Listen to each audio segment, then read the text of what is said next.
Hey guys, and welcome back to That LP Show. The name of the game is Metroid Prime 2 Echoes for the Wii. So here we are in the Sky Temple, and we pretty much had our hands on the energy controller. However, some tentacles came by and they sucked it up into the room above us. And how we're going to get there is by coming through this door right here. And we need to do some properly timed wall jumps in order to get up these wall jump panels. This can be kind of tricky at times because every once in a while I hit the edge and go bouncing back down. Looks like I didn't have too much of a problem with it. And let's get our Annihilator Beam ready. That's going to be our best bet as far as weaponry goes for this battle.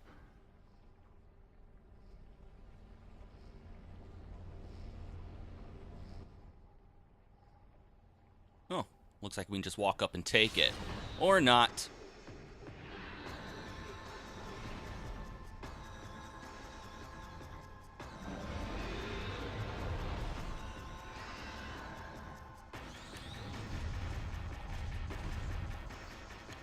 Old God Cthulhu?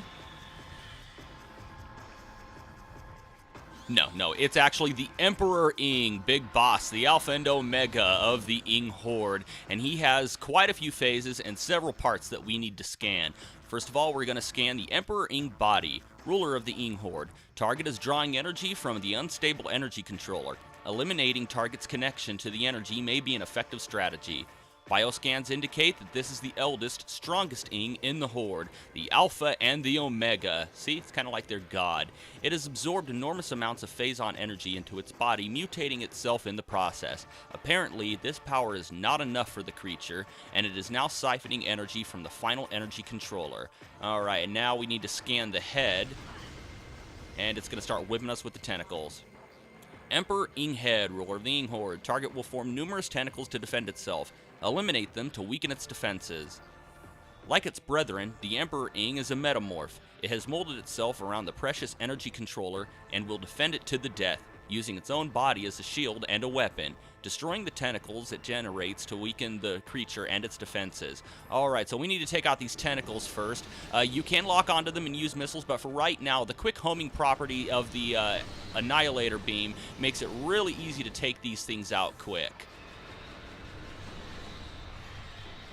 Come on, just a few more shots. There we go. We barely even have to lock onto it. Alright, one more thing to scan here. And this is the Emperor Ing Eye, unstable Ing biomass. Central eye is protected by a potent barrier shield. Shield does not provide complete coverage, however. The Emperor Ing has exposed its main eye, from which it can fire powerful energy beams. It is protected by a barrier shield, although not completely. The eye can be locked onto, but only direct shots will get past the shield. Alright, so yeah, as you can see, there's this shield around it, and we need to fire in between the gaps. It can be very tricky, especially since it fires this beam at you that can stun you. And, come on, faster. Yeah, you want to kind of lead the target, and if you don't do it fast enough, then it goes back into this phase. So it can be pretty tricky, and you do want to try to conserve on as much ammo as you can, because it's the easiest way to take out the tentacles, not to mention it does the most damage to the eye itself. Luckily, it drops some ammo for us, so it's not too much of a problem. I'm going to lead the target. There we go. Alright, and it can quickly change directions at time, and I really hate that beam because it can actually prevent you from firing your weapon for a while. Come on, stop it, stop it, stop it, and it can also push you back into the phazon, which can also be really frustrating. So make sure you don't back up into it, which is very difficult because it's hard to get a clean shot in on the tentacles when you're really close. Wait for it. Get in as many shots as you can. Try to strafe in the opposite direction that the shield is rotating, and it gets really smart, and it can rotate it really fast and try to avoid your attacks. Okay, oh, we got about a quarter of its damage, quarter of its health down.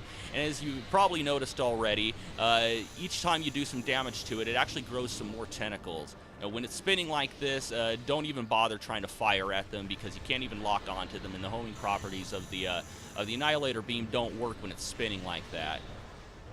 Alright. Wait for it. Oh, ouch.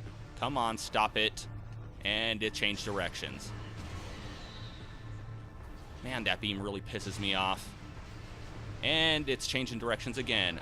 Okay, so we're getting pretty low on Annihilator beam ammo, or Dark and Light beam ammo, which it uses both of. So we're going to take the slow route right now to conserve some ammo, and we're going to try to lock onto those tentacles and take them out with missiles.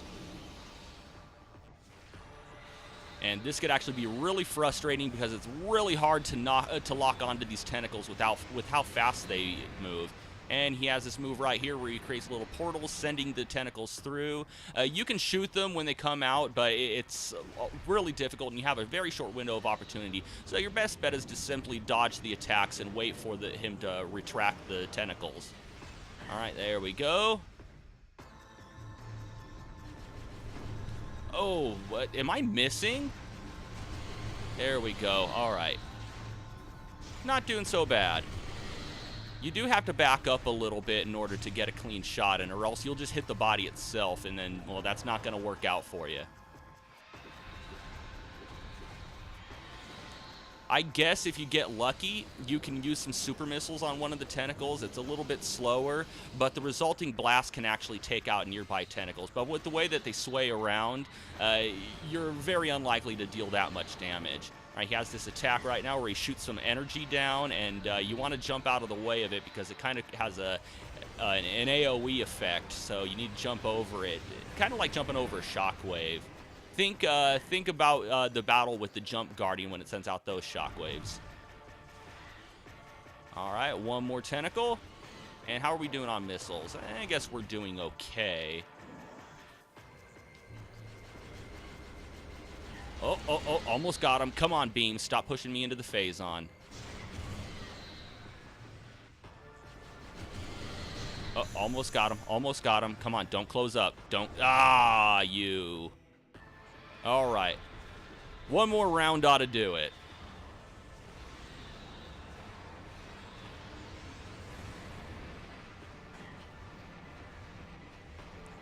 And when he makes those portals, just start circling around him, and the attack isn't too fast, so you should be able to just simply run around him to avoid any kind of attacks that he does with that.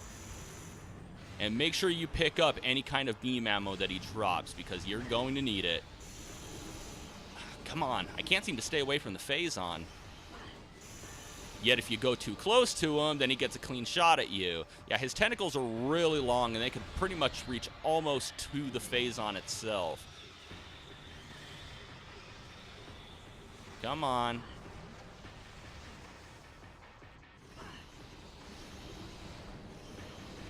I hate that attack because then the missiles just keep chasing him, and he kind of breaks their lock. Come on, lock on, lock on. Ah, crap. Jump. It's like playing double dutch. Oh, he almost hit me there. All right, let's see if we can get him down now. And, oh, come on, one more shot. One more shot. Come on, let's do this. There we go. And now he moves on to his next phase.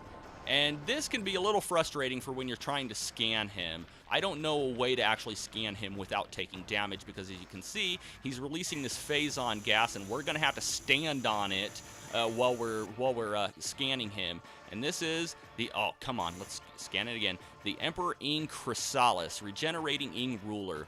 Target's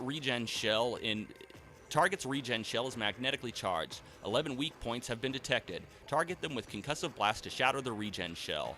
The heavily damaged Emperor Ing has entered a regenerative state inside a durable healing shell. Tactical scans have detected 11 weak points on the magnetically charged shell. Spider ball travel is possible on the shell surface. Damage the weak spots with explosives to crack the shell and expose the enemy within. Alright, so let's get into Morph Ball mode. Hold down the Z button and we can pretty much travel around him.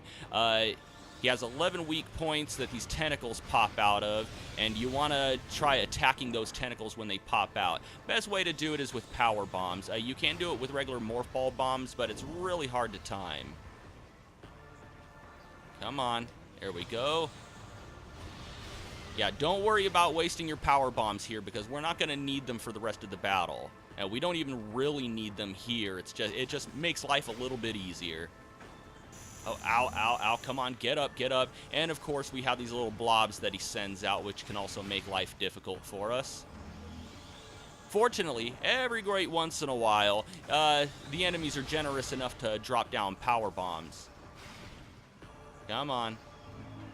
Let's do this. And we failed to take any of them out. Oh, come on. Oh, I totally missed on that. All right, now it can get really frustrating. As you can see, the Phazon gas is raising up really high, so we need to stay at the top. So we pretty much don't have access to any of the lower tentacles. Oh, come on. Ow. Drop a power bomb and stop knocking me off. Come on. I don't even know what was hitting me there. All right, let's see. There we go. A few more weak points. Is anybody going to pop out of these things? Anybody at all? Ah! I really hate that. And they got one hell of a reach, too. Come on, stop it, stop it, stop it.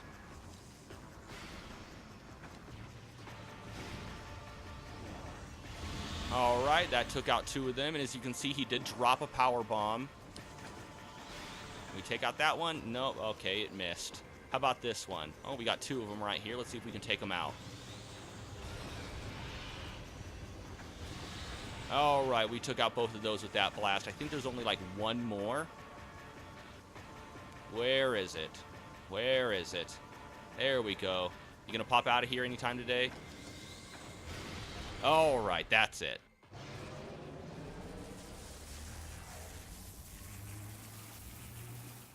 And on to the third and final phase. And you know we're fighting the big bad because it's starting to play the theme song of the game. And it's a crabby type enemy similar to Metroid Prime, although much more frustrating. Alright, he has that jumping attack, so you want to watch out for the shockwave. He looks a lot like the Jump Guardian. In fact, he pretty much is a big version of a Warrior Ing. Anyway, this is the mutated Emperor Ing, altered ruler of the Ing Horde. Further Phazon mutation of the Emperor Ing has occurred. The creature seems to only take damage when its heart is light or dark. Find a way to change the heart to one of these colors. Further exposure to Phazon has mutated the Emperor Ing. The creature's energized heart is unstable. Beams of opposite polarity can damage the heart. Overloading the heart with energy may cause it to exceed critical mass. So, yeah, right now, his heart is orange and he cannot take damage. So what we want to do is we want to force him to change that. And the best way to do that, in fact, one of the only ways to do that, is to fire a super missile at him. You'd either shoot him in the mouth. Sometimes if you get lucky, he has this hole in the back of his head that also has access to the heart. So if you can get behind him, do so, because it's much easier than actually trying to fire at the through the mouth. All right, so his heart is dark right now, so we're going to hit him with some light beam ammo. Yeah, watch out for these crossing beams. They can be pretty frustrating as well. Oh, come on. All right, there we go. Oh, okay, he turned around real quick, so... Yeah, we didn't have access to that hole in the back of his head. If you want to, you can actually take out the... okay, is he going to change? No? Okay. If you want to, you can actually take out those night barbs right there with a sonic boom, and they seem to... And if you do that, they'll drop a lot of health. So if you're doing bad on health, that's one way to refill. Come on. Oh, and I totally missed. Come on. Can I get the hole in the back of his head? No. Oh, crap. He closed his mouth and I wasted a super missile. Come on. Open up. Say ah. There we go. All right. Now he is light, so we want to shoot him with dark ammo. Now, no matter what color his heart is, you can actually use the Annihilator beam to actually do heavy damage to him. However, you can only do that for a short amount of time, because once he knows you're hitting him with the Annihilator beam, he changes back pretty quick. Come on, and he's got that leg right in front of his mouth. That makes it even more hard to actually land the attack. There we go. He should be reverting back now. Let's take this opportunity to suck in any kind of ammo we can. And are you going to jump? You're going to jump, aren't you? No, he's going to charge and smack into the wall. Oh, shut up. And he closes his mouth just as I fire the missile. Go figure. Open up. Come on. There we go. Ow, ow, ow, ow, ow. Okay, let's switch to the light beam again. Okay, so he has that beam right there who can actually freeze you. Just keep tapping the A button to break free. And when he actually has a light heart, he has another attack where he can actually prevent you from firing your arm cannon for a few seconds. Think of like the red bubbles from the original Legend of Zelda. Oh, man, that would have been a good opportunity right there to actually get behind him, which I completely wasted. You gonna change now? Ah. Don't close your mouth. Don't close your mouth. There we go. All right, what you gonna do now? Switch to the dark beam. I'd really like to try to get behind him if I can. Ah.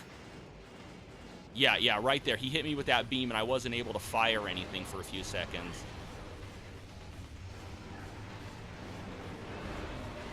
Okay, he has that charging attack right there. Come on, stop knocking me around. You're gonna change again, aren't you? No? Oh, come on. Of course.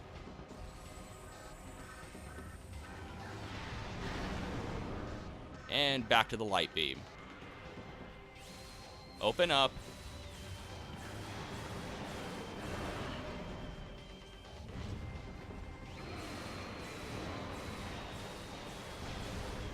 All right, now that we deal some damage to him, he's probably going to change back now. Let's see if we can hurry up and fire the super missile at him, and it totally misses. Yeah, the collision detection on this guy is like really frustrating. But we have, okay, we did have clean access to the hole on the back of his head, but he jumped up, so that didn't work out very well for us. Stop popping around.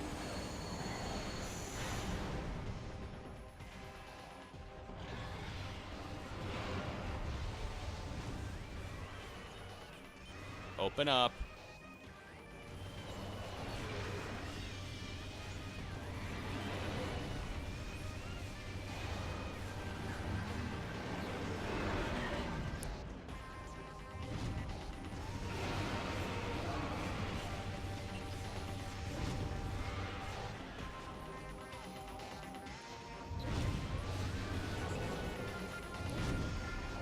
Okay, we got him down halfway, so now might be a pretty good time next time we change his heart color over to switch to the Annihilator Beam and see if we could do some more damage that way. Okay, well, it seems to be working. Wait for him to open his mouth. He's a little high up, so it might be a good idea to actually jump when we fire some of these shots because it makes it a little easier to actually land the attack.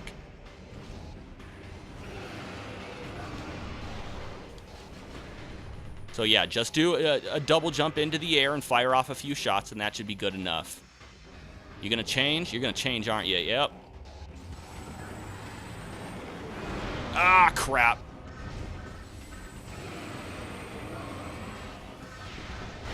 There we go. Back to the Annihilator Beam.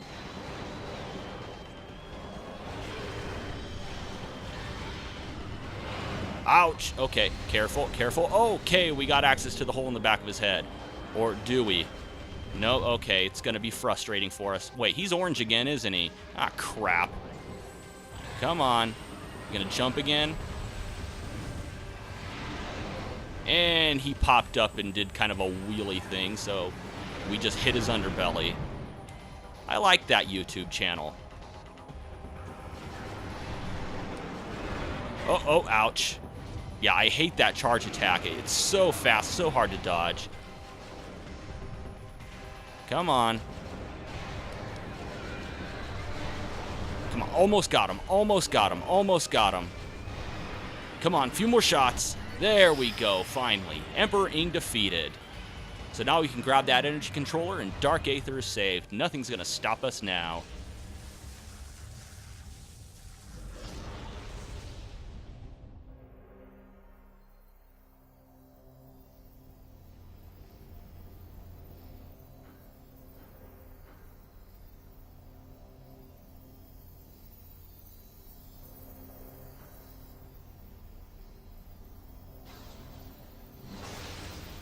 Yeah, she realized she didn't have enough time to do with her theatrics and everything, so she just popped her arm cannon on in there. Save some time. Makes me wonder, though, now that Dark Aether doesn't have any energy, what's going to happen now? Well, that's a short answer.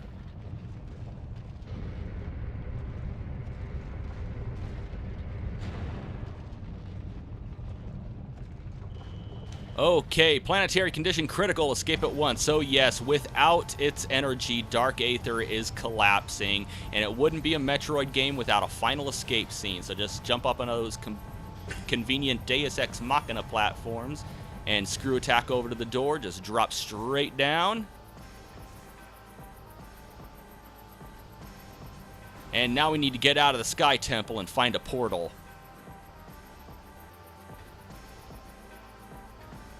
Wow, game sure gives us a lot of time. That was a pretty easy escape.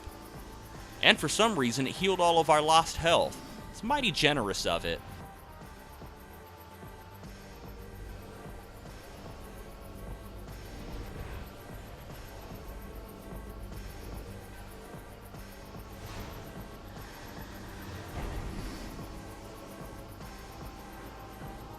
Okay, so there's big walls of Phazon blocking every exit. Well, this much Phazon in one place can only mean one thing.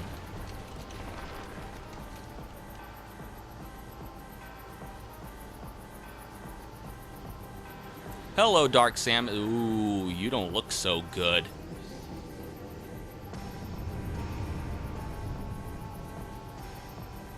Okay, we have one more fight with Dark Samus, and she comes in 2 different phases. Right now, she's in phase 3. Come on, let's scan her. Dark Samus, supercharged with Phazon energy. Target's Phazon energy, weaponry, and defense systems are at full power. Phazon exposure has rendered Dark Samus invisible to your dark visor. Luckily, we have another visor that's not so dark.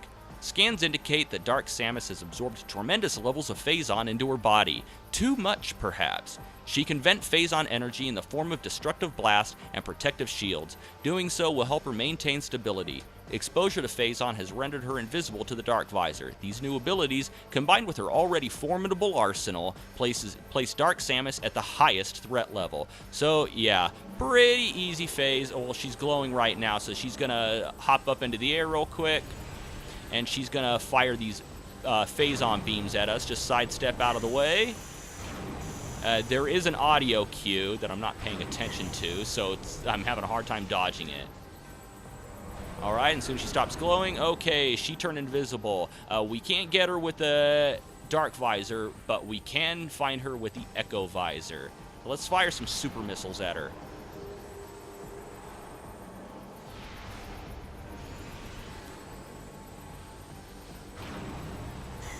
Come on, sidestep faster.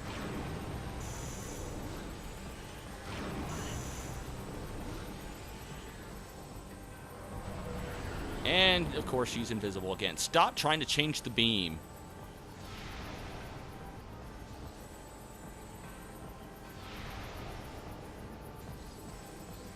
Wait, are you still invisible? Yeah, you're still invisible. All right, now she's moved on to her next phase. Come, scan her. Stop trying to lock onto everything else. And this is, okay, Dark Samus, unstable Phazon energy form. Target can generate shield immune to all forms of attack except Phazon energy. Draw an expelled Phazon for use as a weapon. No, not the map. Dark Samus has temporarily become a being of pure yet unstable Phazon energy. She can generate a shield that is invulnerable to all attacks save one. Blast of Phazon energy itself. Use your charge beam to collect Phazon energy that she expels, then fire it back at her. Direct hits will overload and disrupt her essence. And that's 100% of all the logbook scans, so if you like gallery data and art and stuff, then, well, you have that all now. Okay, so let's just circle around her while dodging her shots, and every once in a while she expels these little dots of blue Phazon energy, and she hit us and canceled it out, so that sucks. Let's see if she does it again. Stop doing that. The hell? Come on. Do it again. Little blue balls of Phazon, please. There we go. Gather it all up, and then release it at her. You know it's working because your charge beam turns blue. Alright, and that causes her to revert back into phase 3. Let's quickly charge up our super missile, let her have it, and you get her into this kind of locked state, where if you immediately shoot her with a super missile as soon as she reverts back to phase 3, you can lock her back into phase 4.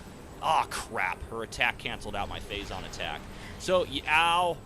Yeah, so just like with Metroid Prime, her weakness is to grab her Phazon and fire it right back at her, because as I said earlier in the game, Dark Samus here is actually the reincarnation of the core essence of Metroid Prime. Alright, let's wait for her. And if you beat Metroid Prime with 100% item completion, you get that little extra scene after the credits where you see that hand with an eyeball on it popping out of the Phazon. If you haven't guessed already, that was Dark Samus. Come on. We almost got her. Yeah, if you know what to do, she's a complete joke. Just keep dodging those shots that she fires at you. Oh, looks like we didn't get any Phazon that time. Come on. And locked back into phase 4. Yeah, make sure you are charging your charge beam when she expels that Phazon, because it's the only way to collect it. Ah, fuck. What happened there? Did I back up into the Phazon?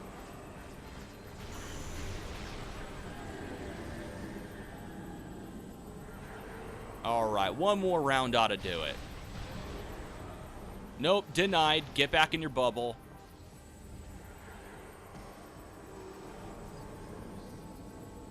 Gonna expel some more Phazon? Nope, you're gonna attack me. Come on, more Phazon, please. Thank you. Ow! Okay, yeah, you have to actually be aiming right at it.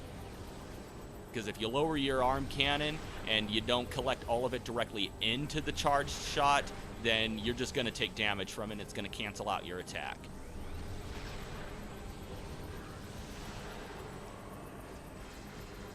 There we go. Oh, wow. One more shot. One more shot.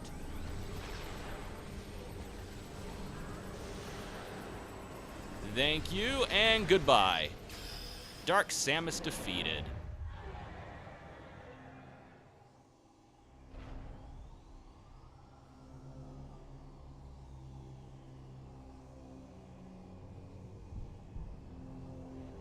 Yeah, if you look real closely, you can see the eyeballs on her hand, the same hand that you saw pop out of the Phazon at the end of the first game.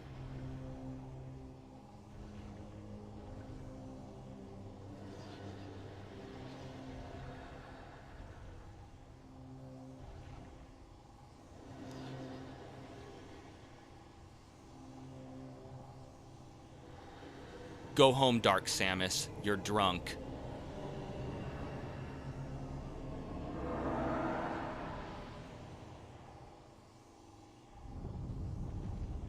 Uh-oh.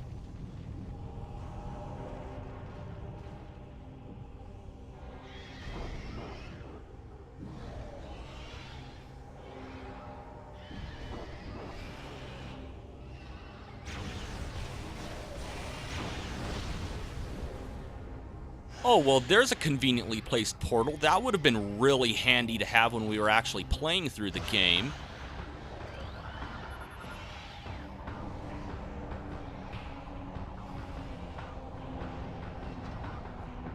Well, I'd love to stay and chat with you guys, but you're total bitches.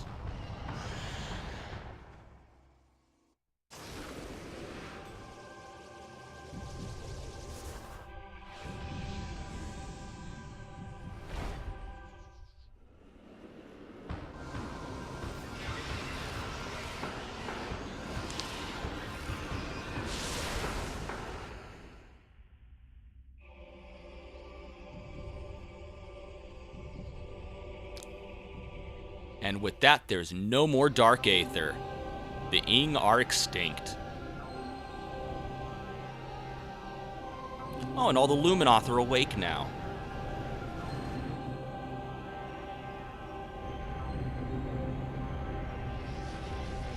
And we revert back to our various suit. It would have been nice to keep the light suit, but it was made out of the light of Aether, and we had to give that back.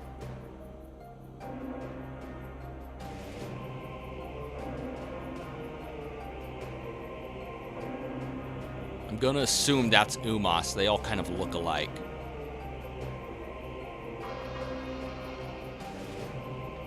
And she just walks out and waves goodbye without saying a word. Wow, they are tall. It's kind of hard to tell from a first-person perspective, but they tower over her. And if you got 75% item completion, this happens. This is the first appearance of Zero Suit Samus in a 3D Metroid game. I believe the first appearance of Zero Suit Samus was in Metroid Zero Mission. And honestly, I can't remember if this game or that game came first. Well, looks like all the repair functions are done on Samus's gunship. It just waves goodbye to her friends, break atmosphere, and off into the stars to search for a new bounty.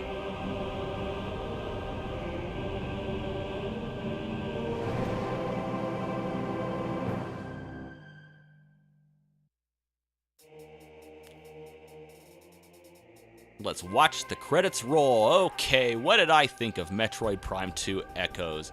Well, I definitely like it. It's one of my, well, I can't exactly put it within my top 3 Metroid games. It's certainly not as good as the original Prime, mainly because it's more linear. It doesn't give you that true classic Metroid experience. I do like the enhancements that they did to the graphics. Samus's suit, especially the Varia suit, looks much better, much more detailed. I do like, I didn't care too much for the level design in the game.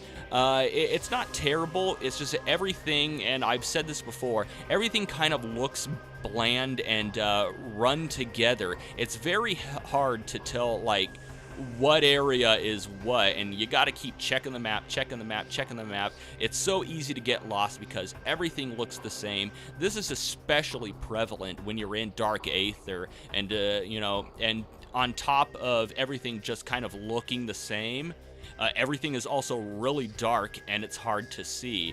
I do kind of like the light world, dark world dynamic that they brought into the game. It reminded me, when the game first came out, it reminded me a lot of The Legend of Zelda: A Link to the Past, even though I don't think they used it to as great an effect as that game. There's a few puzzles that deal with dimensional flux and everything, but other than that, I think they just mainly use Dark Aether as a hazard and excuse to make the game a little harder. As far as the music goes, I like it. There's a few catchy tunes in it. I especially like most of the battle themes, but overall, it's just not memorable. I don't find myself humming or whistling any kind of tune that I hear in this game. It's nowhere near as good as Metroid Prime 1. I definitely think they did a good job incorporating all the motion controls and everything. The motion control itself makes this game just way easier, and usually I don't like it when they retool remakes of games or ports of games in order to make them a little bit easier. But to be honest, in this case, I kind of liked it because the GameCube version of this game at parts was just straight up unfair and frustrating. Like I said, when the game first came out on the GameCube back in 2004, from what I heard, the Boost Guardian was just so ridiculously overpowered that they actually had to nerf it when porting it to this game. Of course, certain bosses like the Spider Guardian are made all the more easier thanks to your ability to flick the Wii remote and do a spring ball jump.